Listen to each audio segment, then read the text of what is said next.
All right, and we back here talking about, man, you know how many events was canceled?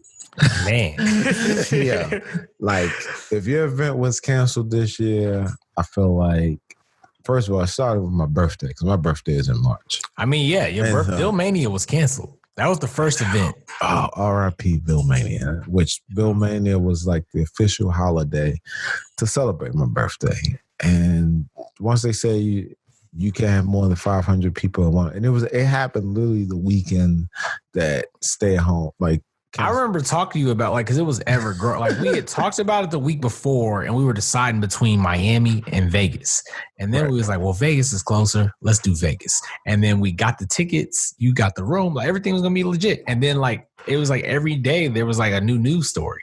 And it was they just kept saying the cases are getting worse by the day, and the fact that they're getting worse by the day, that it was getting taken more and more serious because it was in, I think, like Seattle, and then San Seattle got hit hard, and they got hit with the shelter in place order. So once San Francisco got in, Seattle, it was like same state. It's only a matter of time.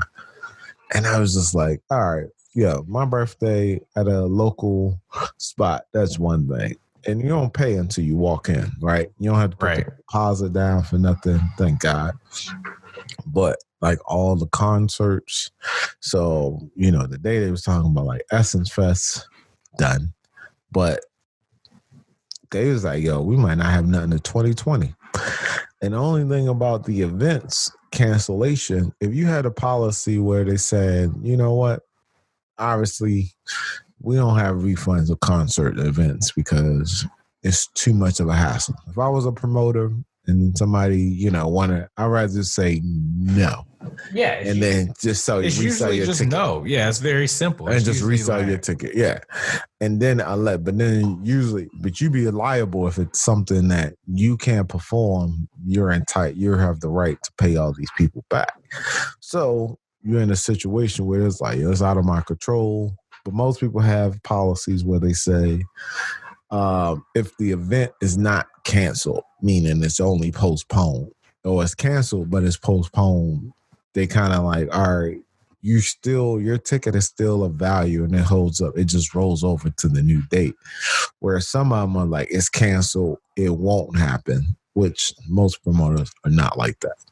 But like I said, if you had a festival, right? Like, I was like, I brought mad tickets for Essence Fest 2020. Right. And then next thing you know, they said, Essence Fest 2020 is canceled. Then you're like, what? So, am I getting free tickets next year for Essence Fest? And then it depends on which package you got, right? Because then you're like, if I spent $500 for every event, I want the grand, you want all of it. I want to go there. I want you get that lanyard that you can just walk into anything. I was like, all right, I got my lanyard. I want to go everything $500. You can be like, I can use that $500 right now. Yeah, now it's like, I ain't working. Your boy not working for a couple months. Unemployment ain't kicked in. I could use that money. I can use $500 the whole meal, and I just rebuy the ticket when it comes back. But most of their policies like that. And then, like Travis was saying, like Ticketmaster, they one of those positions like, your whole business model. Listen, your whole business model is people showing up. The difference is people paid, and that's the difference between them and the movie. There, the people paid in advance, right? So people paid in advance for a show, and they not happen. But then I wonder if, because everything I feel like it's per person that paid, meaning they're only as the broker, meaning like, hey, I have a venue at Staples Centers, Madison Square Gardens. I am the person who can broker the deal to get you here, the vendor. Right. If it doesn't happen or not, if it doesn't happen, ain't got nothing to do with me. Artists get sick. Artists don't make the flight. But yeah, we're going to get this processing where they have convenience fee. Have you seen that? Oh yeah, they love their convenience fee. Or you can pick a will call, and it's still a convenience fee. Which you like, who am I helping? Like, what is the convenience to me? I would see that they'd be like, if you print the ticket, it's this cost. If you have to pick up the ticket, and I'm like, okay, they the same cost. I think somebody did that like Disney World. Something that was. They do that. Forgot where I was at. They do the convenience fee, but even if you print it, so I'm like, so you guys sent me an email. I printed it on my own paper, and now you're telling me there's a convenience fee, and I'm like, to who? Nah. They just basically, it's a new tax. They just don't want to. They got to figure out a wording to get it to you. Oh yeah, for sure. They got to make their money. And so we was talking about like as far as events that are going, it's like some events are like they might not come back. Like they got South by Southwest, right? Right. I mean, it was like when is that? July? It's usually in March. It's usually spring, like right in like so like literally like your birthday, like literally that week is when it kicks off. And so it's usually 2 weeks, and it's like they have the film side, they have the music side, right? And so this is a thing that's like been going on for years, and then it just has grown. Like it used to be a real small like local festival, local artists. Then it got to the point like South by Southwest is a thing. Oh, it's crazy, man. Like I went there, man. It was like studios go there to premiere their shows. Artists go there to perform. I saw Big Crit there. I saw I saw Young Doc. You see everybody there. Like you just see a ton of people there. And like so the issue is like so most of these events have insurance, but they get insurance for like whatever it rains or like, but it's like I think there's like it's called like Act of God insurance, you know what I'm saying? And it's like so they didn't have that. So they essentially like had to like lay off all their staff, lay off all these, and it's like they're not going to be able to. The thought is, I was listening to this other podcast. The thought is they're not going to be able to bounce back by even next year, 2021. If they come back, it's going to be 2022 when they're going to be able to come back just to recover from the loss of like literally like all the venues. Like they basically like shut. But what's the law if? The city is they like all the venues, all the like. Oh, because you still got to pay the lease. You still got to pay the lease on all those things. So like those deposits have already been paid, and again, there's no like going back and being like, well, there's Corona. Like, the deposit's gone, man. It's a deposit. It's no different than if you got married somewhere and your wedding canceled. It's like, bro, I'm sorry to hear that. So it's like stuff like that. You know what I'm saying? Like, it's like events like that where I'm like, they literally like postpone, but it's like they might not even look the same. But if they was counting on the income, the deposits for that, just in case you didn't come, right? They're basically where they had it at may not be there when you come back. It's not enough because it's like the thing what I'm learning about like this whole in general situation is that a lot of these businesses that are even really successful are like they still count on the daily or the like often occurring. You know what I'm saying? So like South by Southwest never thought there would be something that would stop their festival. You know what I'm saying? Like why would they think like what could stop their festival? Like they didn't think. Everybody contract about to be updated, bro. Exactly. That's what I'm saying. Everybody contract about to have. You talk about Act of God. It was like there's an epidemic that allows pandemic clause 16, 19. Like it's gonna be some new thing, man. Because it's like there's so many like businesses like that where it's like even why people are like shocked the airlines are struggling. But I'm like, you got to think about the airlines are expecting like average. Like I heard I think it was like 20 million Americans daily are like flying in these planes, bro. You heard of it? Europe was like they have to in order so they don't lose their flights or whatever, their routes, they have to basically still send planes up in the sky empty. I believe it. I flew a plane that seated 300 people, bro. No exaggeration. Flight attendant, the person, I don't know if she's a flight attendant, whatever. She gets on a little microphone and she's like, hey, everybody, usually South by Southwest does the groups, line up, group A, group B, whatever. She was like, well, it's 20 of y'all. So y'all just line up 6 feet apart. Get on the plane and spread out. We got space. Right. And that's what I was like, 20 people. Like I've been on flights that I thought were light or they're like, oh, it's not that many people. 20 people, bro. And they was flying the plane. And this was back in March. This was like when the order had just got put out, like literally like 2 days before it got put out. So I'm like, I can't even imagine now how many planes they're sending out, and they just have to maintain, like you said, maintain those routes. Maintain the routes. Yeah. I mean, but that's what I learned though. It's like so many businesses like if it was just you on it, do you still like, would you fly, like flying down, do you feel like if it's only you on it, do you still feel comfortable enough? Or do you I will give Southwest credit. I will say, like, for people that do fly, like, I don't fly often as I used to. I fly to basically go see my son, like, in Texas. And what I will say is Southwest cleaned the shit out of that plane. Like, I had never seen like the plane, like they talk about, like, I don't know if you saw the emails before things got shut down where they're like, we're taking new measures to ensure your safety. And you're like, that's the PR statement. I don't believe you.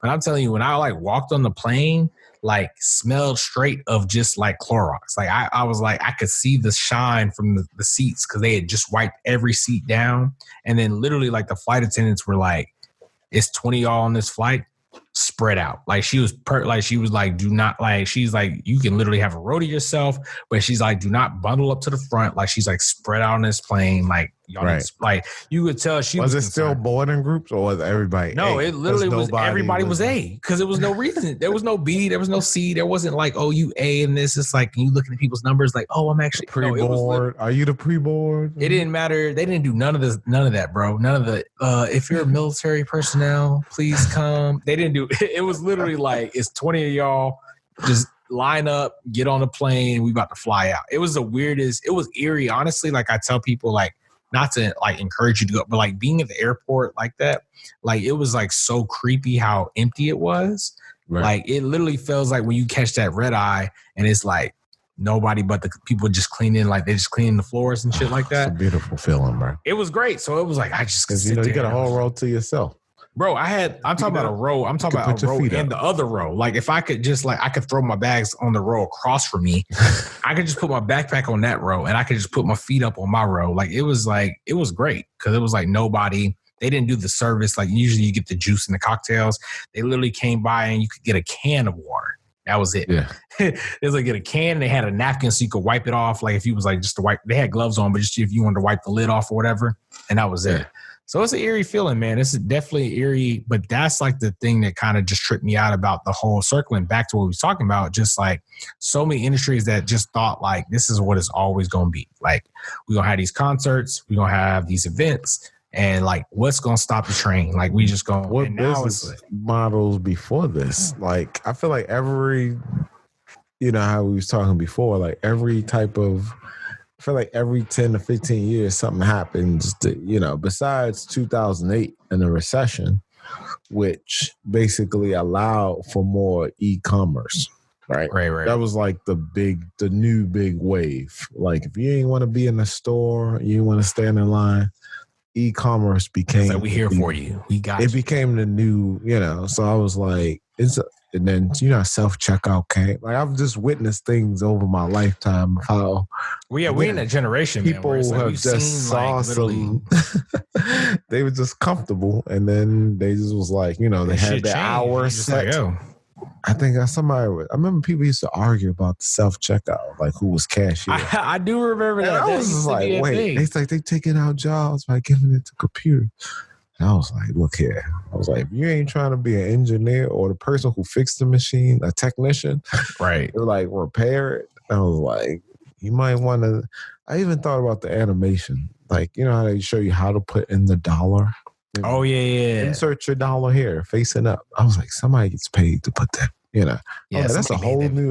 I was like, it's a whole new industry in itself. But I was just like, somebody, you know, has to make it. So I was like, we should be adapting to that versus saying like, because I get the assembly line mentality. You know, it's a lot of people it's a generation that came up on the assembly line.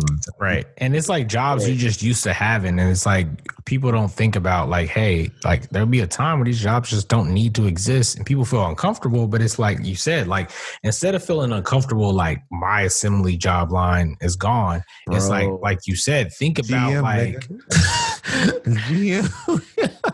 Yeah, think of all the people who worked at GM. And I felt that when I learned that in class of how like that was the thing. If you could say, I am on the line, I work at the plant, you know, their hourly wage, pension, money. You could support your family. You could buy a house. You was like good. You was good, bro. Like nobody like ever questioned that. That's what I'm saying. Like everybody was just like, oh, okay, like word. Like you got that? Oh, okay. And it's like now it's like that's not like that. Like you said, like that used to be like, oh man, you got to marry this man today. Yeah, like, that's the job. Like it's like, you know, and it's good. Like things are always changing. And I feel like, especially for this time, I think like I've seen a lot of people make predictions, and I feel like some people's predictions are extreme. Like they're just the craziest thing you heard. The craziest thing. Okay, so I saw a list. I was on Facebook. I saw a list, and she said she basically made a prediction. She was like, "Okay, here are all these things that are going to change." She was like, basically, it's going to be online school forever. Like it's not going to be in person. Like it's not going to be in 5 years. Do you see that being true? I don't see it being true. The reason being is, or do you just see homework on it? I see homework. I see them using it more, but I do feel like the infrastructure, at least in America, is set up in a way that, how we were talking about earlier, that parents and people rely on the system as a means of like daycare that's free. You know what I'm saying? So I feel like for that alone, like, could you justify having split days? I could totally see that. Like I could see something where it's like maybe a 3-day, 4-day school week, and they have a day at home. They send them assignments. Things like I can see modifications for sure, but a straight from home, I couldn't see it. And then I can see that. What you're saying. All right. Yeah. So I would say that it's not everybody kids at home, not in the next 5, right? That in the next 10, because it's kind of like we already setting up a foundation that remote is about the advance. Well, that's the thing that I've noticed now is like Teradici and AWS. So whatever y'all logging into Zoom, like that workflow is about to be advanced in the next 5 years. But for learning, not to cut you off, I can understand that it's either going to be online in the centile. I don't know, when I went to school, they gave us a laptop and they were just like, here's all the tools you need on this laptop to do your work or whatever. So it was no more like writing papers. I don't think I wrote a paper after like. Bro, my handwriting is trash. Like anytime I have to write something, I'm like, I literally have to think in my mind, like, when's the last time I physically like wrote, like just sit there and wrote like more than half a page? You know, it doesn't happen. It was like, right, you know, type it out. You might could do an outline, you know. Right. But then that was it. And so once I like, I was like, okay, cool. Like, and then I realized how much I was saying how parents are. I had to adapt. I was like, I never had a Mac. I never owned a Mac because it was the most expensive computer to have. Facts. You know, and I came up, I was fortunate, a family member, my aunt had one, and I just happened to like, oh, they asked me to type a paper. Now I want to go to the library. Because if you wanted a computer in the city, in Baltimore, you had to go to the library, type it up, and then print it, pay that 10 cents per thing, and print it. And so, and then it became like a thing. Like, oh, here's a laptop. Here's, you know, Word, all these things. Type up your paper, email it to me. So I can see kids now in middle school, like it was in college, but I can see it now trickling down. When you say in 5 years, students need to submit work or submit things online now. I can see that. Now, I can see that. Like, not all her list, like her whole list wasn't crazy like that. I was like, okay, like no. But physically going or just turning in work? It was more like the physically going. And I'm like, I don't think, like, one, there's like, honestly, like there's majors and like there's, especially when you get to college, like there's certain majors that you need to be there physically. Like you just need to be there.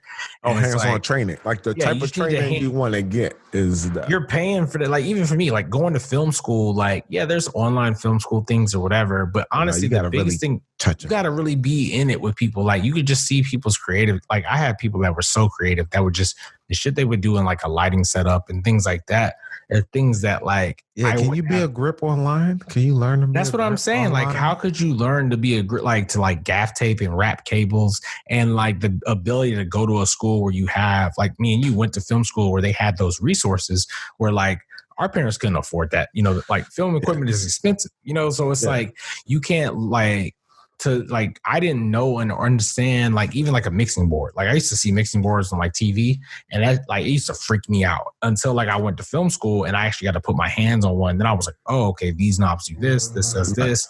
But it's like I can't afford like a $4,000 mixing board to like practice to get like I could see a digital version and maybe understand it, but I just feel like because there are a lot of people that learn visually like hands-on tactile, I just don't feel like it'll change, but I don't think it'll change dramatically. I guess it's just how soon. Like I can I can see that the online learning is more implemented in classrooms, meaning you utilizing more technology, like you say, because half the schools now between charter and private schools, maybe some good public schools does, like you live in a good county that taxes right.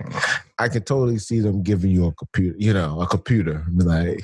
I mean, my mom is a school nurse, and she like.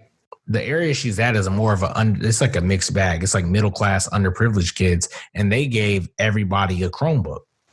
See, like, you know what I'm saying? So it's like it's not that far off. Like I don't like you. So I agree with you on because that. Because we getting internet now for free. Like in Baltimore, and I call home, they was like, yeah, the Comcast worked out a deal with the school superintendent. So then there's also who could profit the most in this process. I think the big thing as far as the people that are going to pay, like, is like, so I knew about Zoom. Like, I want to say like 6-7 years ago, I knew about Zoom. Like, because I used to do like a lot of these AV things. We try to use it for like recording like meetings. Zoom, webinar, Skype.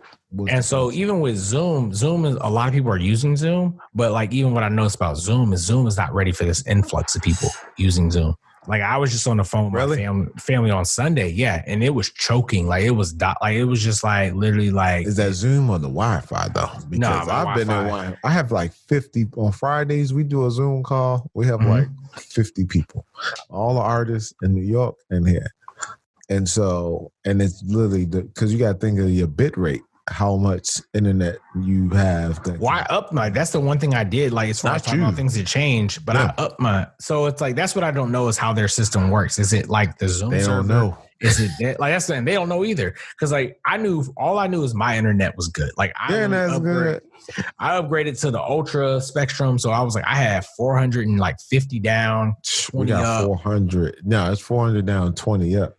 Yeah. Now how about them people? Well, I'm willing to bet that they do not have those. Yeah, I don't even want to get into how they was not ready for. I basically a lot of internet providers. I won't single them out, but a lot of internet providers wasn't ready for people to work home because I was just like, why am I not getting? I think I did the speed test and it was like 1.3 megabits. Well, I did the speed test too and that was thing too. At the upload speed was good.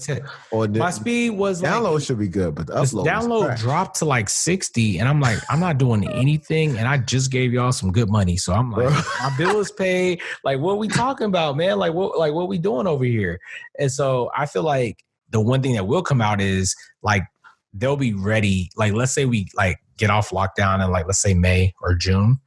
And when everybody go back, some people go back to work that's not home. Right. And everybody starts to go back and stuff. I feel like they will be ready. If it does happen again, like let's say it comes back in the fall and have to lock down, I feel like all these entities are going to be like using all their resources, all their new revenue to prepare for that. Cause I feel like that is like, there are a lot of jobs that you just meet in the office because you used to meet in the office. You don't need to meet, but you just do it. And it's like, and that's one thing she posted on the list I agree with, where it's like a lot of people that have leases up or leases about to like expire. The building cost? Yeah. They're going to drop those buildings, bro. Like imagine you a small business. You maybe have like 15 employees. You've been meeting, it's like what you do. It's like you get a business, you get a building, and then all of a sudden you realize like it's been like 3 months. Are you going to keep the same overhead cost? So if you was a business, right? Because I already thought of that too. I mean, it was just last year. We ran into a vendor. There was like a simulation company where they was like, if you needed like fluids, like you need somebody to make water or something melting or whatever that was crazy fluid Houdini heavy. It was a company and say, oh yeah, we have a company in Canada. We have one here in LA. And then he was like, they was late to a meeting because he said, oh yeah, we was visiting a facility. was like, what facility? That's what I was saying. I was like, they said, so we got basically these servers. We doing virtual workstations. And I was like, virtual workstations? And once he said, yeah. So basically somewhere in Texas, New Mexico, whatever, it's a big old warehouse full of computer servers. And pretty much you just rent one. And when you rent one, they have the speed of the cloud. Right. So they hire a lot of Houdini artists. And if you want a background, Houdini artists is basically visual effects artists. So when you see somebody create a water in the film, like if somebody like drowning, when you watch Aquaman, the final. Yeah, I saw Aquaman. I saw them on water. Yeah, it looked believable. I bought it. Avengers, when the little aircraft carrier come out the water, like somebody's like doing a simulation of how a water move. That guy gets paid like $1,000 a day. God damn, right? I picked the wrong career. Right? If you're a Houdini artist, if you're good, you get $1,000. If you're like basic coming out of school, you might make like, half that. But either way, that skill set affords you like, okay, that's what makes it rare because of that. So now it's only but so many locally that I can be like, hey, Jay, can you come in? Or I know Houdini is coming. Oh, he can't. He's working on another project. He's working on a Fox film, whatever. And it was like, well, we got this Disney film coming up. Can we get him? No. And if you're a producer and you can say, actually, I know a guy in Dublin. He's great. He worked on the first Avengers film and he's available. It's like, but because of visas, because of things like that, I can't get him. They say, don't worry. I'm going to give him a login to a virtual screen that has Houdini, and he can do the work from there or whatever. And once he said that, boom, I was like, oh, yeah, they don't need the LA. They have an LA office, but I was like, they don't need it. So, no, that part, I think production is not in it. They're not doing it they're doing it just to have a physical location. But all the artists are all over the world. And I was like, virtual machines. They was like, yeah, it looks like your regular, and I could just give an artist a login and we just hire them for 2 weeks to make what we need. And I don't have to worry about the overhead costs. And so that, like, to answer your question, I could see that. Sorry to cut you off, but I could see that for sure, like, happen. Like, I could, like, the reason why is because, like, so another, like, background, like, another job I did was I used to, like, go to different, like, convention centers, right? Yeah. And I would go to these convention centers. Even the LA Convention Center? Yeah, I'd do it in the LA, like LA. I've been to San Diego. I've been in, like, a lot of these Jarvis, like, a lot of these convention centers. But LA, like, for example, we'll go to LA Convention Center. They would set up a server. They have a guy. He would just call the server out. He'd run this. It was a portable server. Like, he would set it up. Like, it would come off a truck. He would set it up there, right? Yeah. We would then, based off that server, we would go around and we would set up computers in all the meeting rooms in that convention center. And then we would be in his room remotely controlling all these computers to record these sessions. And so the idea was they might have like 30 sessions at one time going. Okay. They don't want to hire 30 techs to like run these sessions. They'd rather go and say, hey, I'm going to get 2 techs that know what they're doing.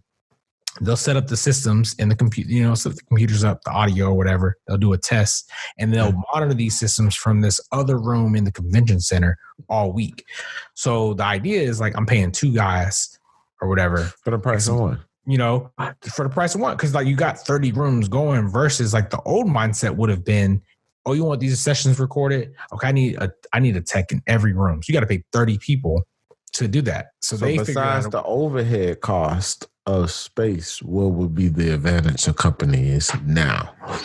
Is that the biggest expense? So yeah, the biggest expense is like space. And I mean, honestly, I feel like as far as like in the scripted, like in the like film and TV world, the biggest thing is just the venue. Like, I don't know what they pay. Like, I work at the CNN building, right? I don't know what that costs to like house in Hollywood. That's what I'm saying. I imagine it's a lot of money because it's like we're paying for that space, the parking, like, and I know the parking got to be expensive because the second we done, they sent me an email the other day. They're like, gonna need those parking cards back. I'm like, dang, I just left you guys a week ago, but it's like, so it's got to be expensive.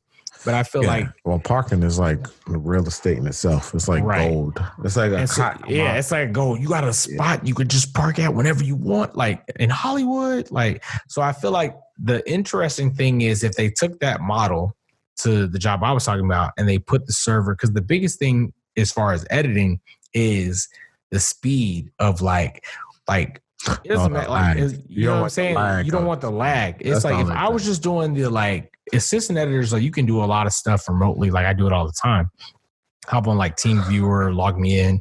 Let's say you forgot something. You can hop in the computer, drag a file or upload. You can do that stuff, no problem. Like lag doesn't bother you. But like when you're actually editing a show and it's like you trying to like, you're used to going. You want that right frame. You want that right you're trying to like, I'm trimming 4 frames. I'm trimming this. You want that exact, like precise. And so when they can get that, again, in 5 years, do you see that? Like now that it's proven, like shown that lag has always been the issue, even now. Right. Like using TeamViewer or whatever, if I need to control my computer screen remote, like there's always like a delay. But in 5 years, I feel like just how like internet has increased tremendously. Yeah. You know, I feel no, I think there's going to be a focus on it. And that's the like a thing I've noticed about technology. And that's the other thing I want to talk to you about. That's kind of funny. It's like, no matter like, so it's like everyone always talks about like, oh, something happens, there's a void. And then there's always a new idea that pops out. So I don't know if you've seen this app. Innovation. But like, it's crazy. Like, so I saw this app this week called House Party. Saw it on Twitter. Right. And essentially is basically like, you hop on House Party. It's very simple, and you can see your friends. And it like it even has like the saying is like it'll say like Bill Hudson's in the house or whatever. And it's like so it's like even the saying is kind of clever. And it's like all it is like, so I see you in the house. All I do is click. If you're available, I just click it, and all of a sudden we join in a chat like this. Join in a Zoom chat. It's up to 8 people. So like you can do just like family, friends, whoever, but it's like it's a little different than FaceTime because it's like obviously everyone doesn't have iPhone. What's the quality of the video? Video was excellent. I used it on Sunday. Video quality was excellent. I had up to 6 people. I've used it like twice. The video quality was like very strong. And that's where I was saying, that's where I noticed Zoom, or it's like Zoom servers, I feel like we're kind of struggling this past weekend, which is understandable. I feel like everyone's using it. But when you say it was slow, was it that people? I couldn't tell. Like the thing is, like what I can't tell is, to me, if you have a good connection, like the good stuff be 400. That's what I'm saying. I got that 400. So I'm like, if I have a good connection, I shouldn't like hear. Like my issue was like I was hearing like cut out audio, and I couldn't tell if it was like on my end or it was on their end. You know, that's what I couldn't really tell. And so like that's kind of like I'd have to do more research to kind of figure out. Like I'm not gonna put it all on. I think when because they gave us like a minimum. They have given a minimum. Like IT, like our IT department was kind of like telling us, you know, what the minimum was to do things. And that's why I was saying, like, yeah, like our end of the week meetings, like all the artists, partners, and people get in. It's like 47 to 50 people, and it's like 3 pages of like people in the room, and it's not like a lag. It's just like.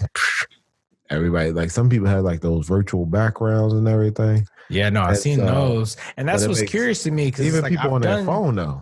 Even people on their phone. It's a couple people who just do it from their phone.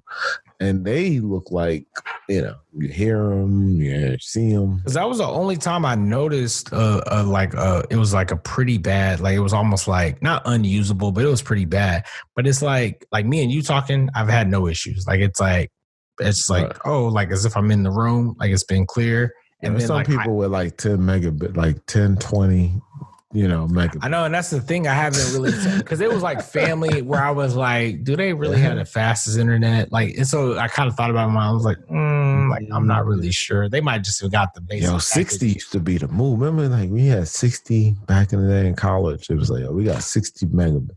And she was like, whoa, that's fast. And then they went up to 100. And once you went to 100, I just can't go back. Oh, that's what I was like, I can't. But I told somebody I used to have, I don't know if you have Verizon Fios. I don't think it exists anymore. I think they got bought out by somebody. No, they still got it. They still got it? They still got it. Well, it's like what? Most people, because Vios was like the underground issue. Right. Like every place you couldn't get somebody Fios. just bought it. Yeah, everybody didn't have it. But where Verizon left the market, Frontier took over. That's who took over. Because I had Verizon, and I remember I started out, I had 75 down. I think I had like 15 up, and this is like in 2012, 2011. So it was like good.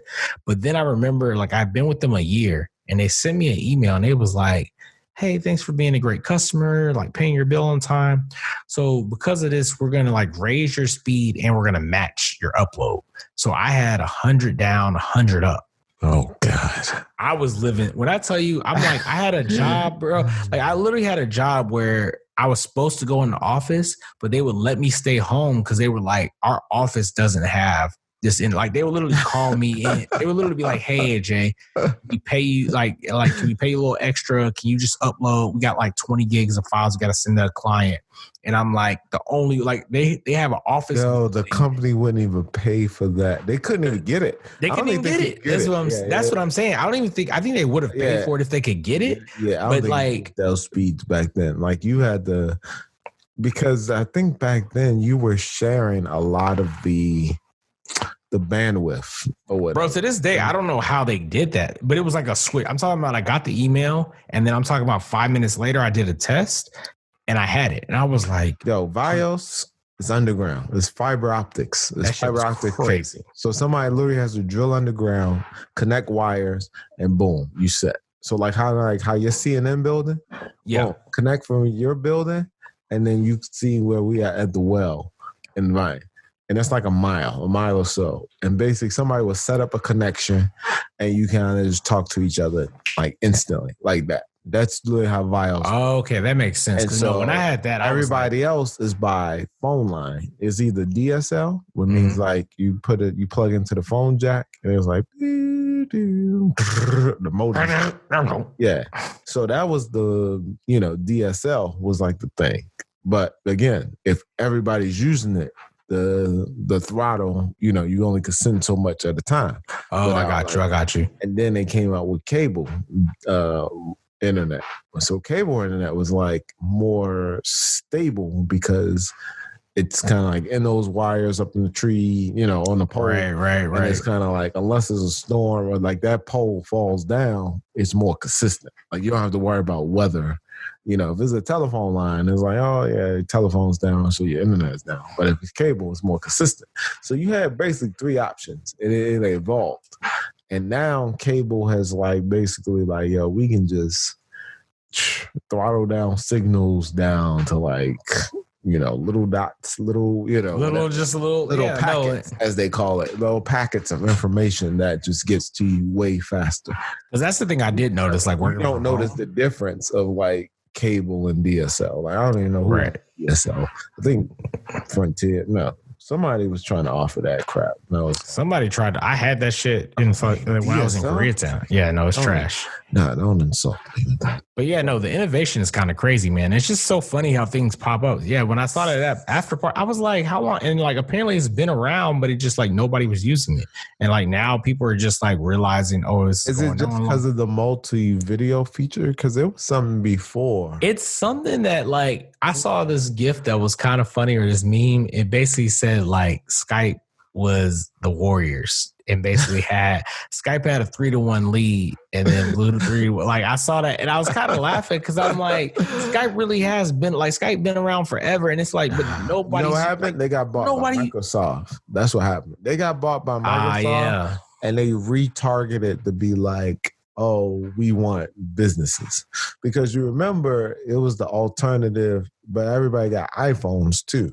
Right. So once people got iPhones, they felt as though well, we can just target businesses, conference call, international. That's another market too. We was we just need international calls and everything. And then everybody realized the limitations, because remember, Skype was free. That's what I'm saying. I used Skype. I remember the first place I tried, I think I went to Hong Kong 5 years ago or something. And that's what I used to talk to family and friends. Competition B. Competition should drive innovation. Meaning, like, what do I offer that's different? You had Skype first. The next, Google Hangouts came up. We got video chat. You got Google. Everybody has a Google account. Like, yo, let's video chat. Oh man, they coming up. Webinars came. Zoom came. But that's what I'm saying. Came. So many people just came that it was like Skype was like, oh crap. But it's like Skype, bro. You was there. Like my whole thing is funny. Is like you're asking me like what's innovative about like house party. From home. House party. And it's like it's not. That's the thing. Like it works. Like it literally does what it does. But it's like I click on it. I'm going through that right now. So I click on it. It's just a name. I ain't gonna lie. The name is pretty. I was like, it's a name because it's a video chat software, like a video chat. Because you can, but then I guess you don't have to have.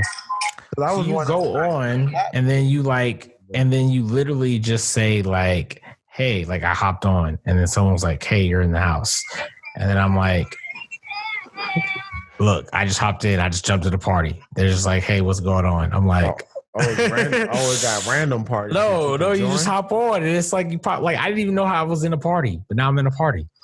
Okay, but that's what I said. That was different. Like that's. I don't even know. It just like it's kind of cool, I guess. Like it's just like I hop in, and it's like. I feel like it's two things. One, you was invited to join it from somebody who wanted to connect with you, right? Right. One. So usually if I were like, Ma, I really want to see you or really want to connect, FaceTime.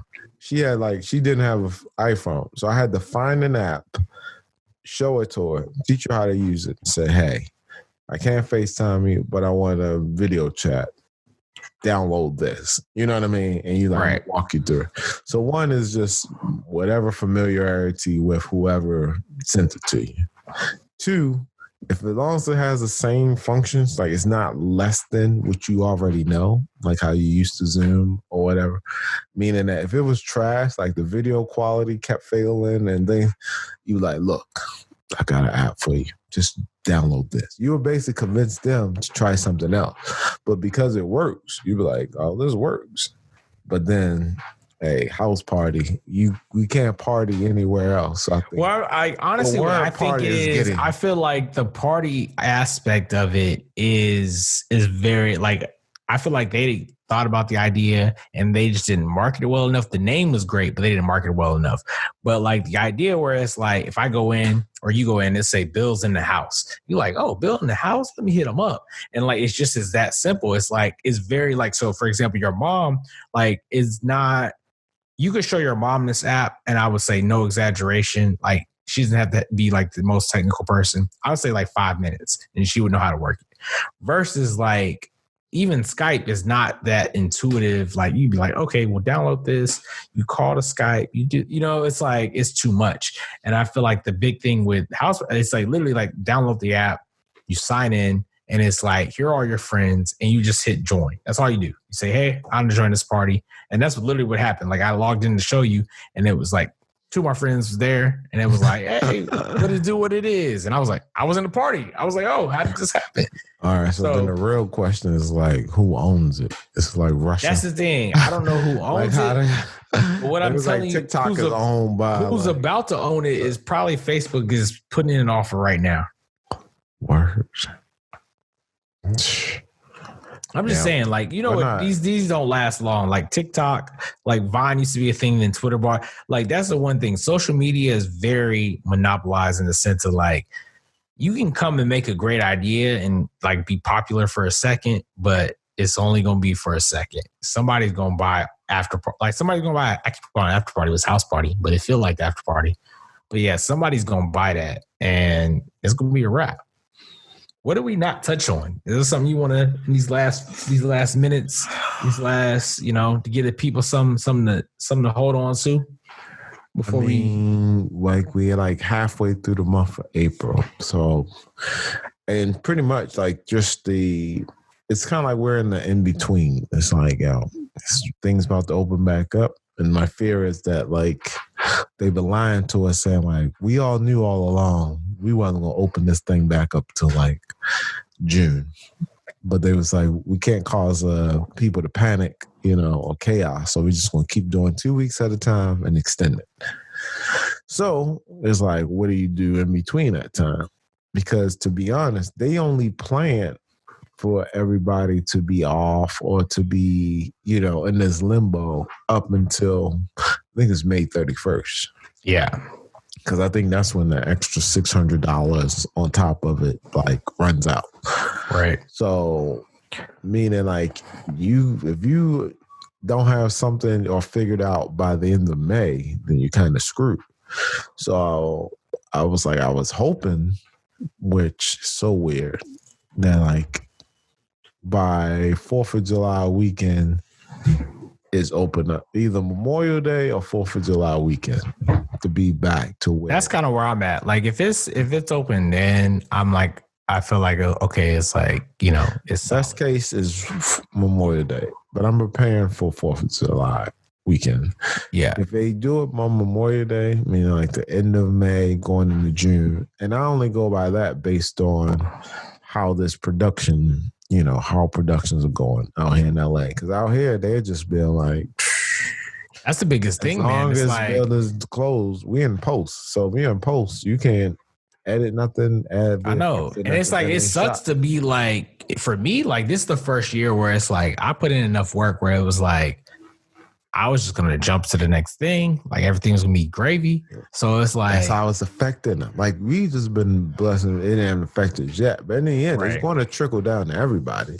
Because even if they open up productions, it takes, when somebody comes in for a show, say, hey, we start shooting in June, we won't see polls and whatever, a lot cut until they finish shooting. Right. It's not like they're editing as it. So that means we wouldn't get nothing until August. So it's usually 3 months, 2 to 3 months after they start shooting. That's what I was saying. So I did think about when you were talking about it. You talked about adapting. I did think briefly about animation. I was like, dang, I should have gotten animation. Because it's bro, YouTube, son. Bro, I'm not because I literally had a contact. It hit me up. It was hey, I got this editor. He's an assistant. It's an animation film for Netflix. And I didn't think, I was oh, I got this show. Everything's good. And now I'm thinking, man, I should have took that job. Because I'm you're not dealing with no sets. You know what I'm saying? You're not storyboards, bro. You know with storyboards and image until they update it with the final. You just basically loading in an updated version of that. Exactly. And I'm I've cut storyboards before. So I did think about that. Just the sidetrack for a second. I did think I was man, I've actually done that before, on heavier visual effects show. I worked on this mermaid show, and it was we had to cut storyboards until we got the actual, animation. Anything animation is still in production because most of the people now can just do it from home. Exactly. So they're not even tripping on it. But yeah, that's the thing. I'm like you said, I feel best case Memorial Day, open up, we can hang in there, take advantage of all these resources. I know some people saying it's not enough, or because I feel it's more it is a difference between entrepreneurs and even though they were saying 1099 people can take advantage of this $600 a week additionally or whatever, which I was wait, are they going to give people that on top? But if not, I can see how they was look, that ain't gonna cover my monthly expenses, what I'm looking at or whatever. But I would definitely say that when this thing is all over, you one way or another you have to reevaluate is what you're doing recession proof. Or right. No, I think that's a big thing. I think people need to figure out if something you're doing is a recession proof. If it's not, how can you just want to be a multi-tool. You know what I'm saying? You just want to be you never want to be able to be cut out of a job market, whatever you do. Don't be cut out of a job market. So you got to figure out how can you make yourself the most valuable? And it's I've seen people talk about feel some type of way when people say you don't come out with a new skill and things, people trying to survive. I was I totally understand that. And it's I'm not saying you need to read 12 books, you need to do these online courses, all that. But at the same time, if you can't do that, that's fine, but just know that other people are.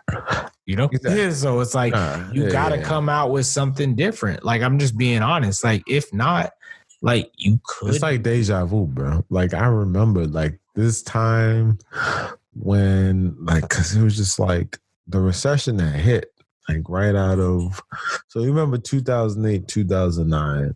Right. I graduated grad school in 2009. And that's why I just went back and just got another master's. I was like, well, fuck this. Let me just... It's only a year. Let me get it.